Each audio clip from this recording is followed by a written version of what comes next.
दोस्तों, हमारे जीवन में एक वक्त ऐसा भी आता है कि हम किसी ऐसी दुविधा में फंस जाते हैं और हमें किसी के सहारे और राय की ज़रूरत पड़ती है। तब हम अपने आसपास के लोगों से उसके बारे में सलाह मशवरा करते हैं कि इस वक्त हमें करना क्या चाहिए।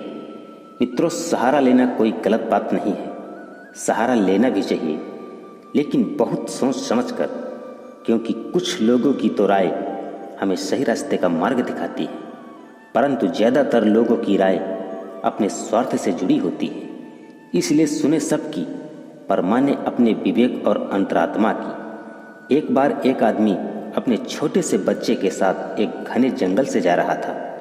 तभी रास्ते में उस बच्चे को बहुत तेज प्यास लगी। उसे पानी पिलाने के लिए उसका पिता उसे नदी पर ले गया। नदी में पानी के तेज बहाव के कारण वो लड़का पानी में बह गया। उस व्यक्ति ने उसे बचाने का काफ़ी प्रयास किया, परंतु उसे बचा न सका।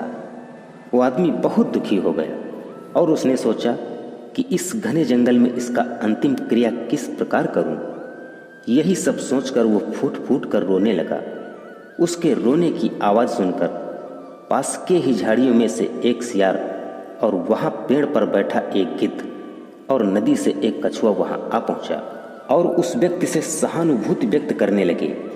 उसकी मजबूरी और परेशानी देखकर सब अपनी अपनी सलाह देने लगे।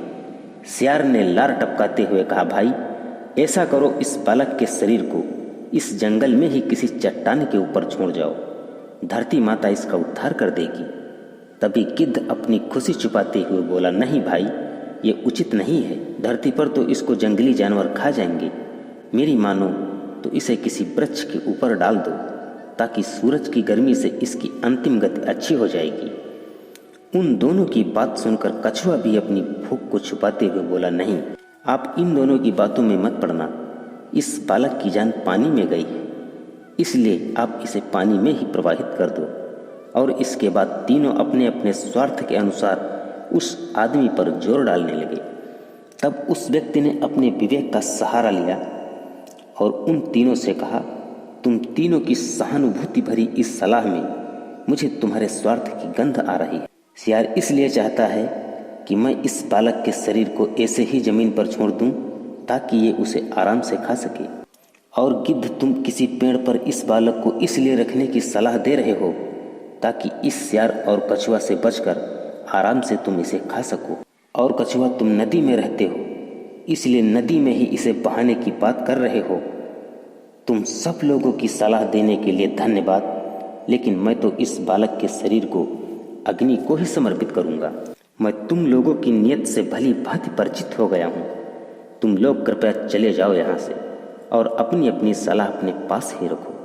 दोस्तों, मैं ये नहीं कह रहा हूँ कि हर व्यक्ति आपको स्वार्थ भरी सलाह ही देगा, लेकिन आज के इस युग में अगर हम अपने विवेक और अंतरात्मा की सलाह माने तो शायद ज़्यादा अच्छा रहेगा।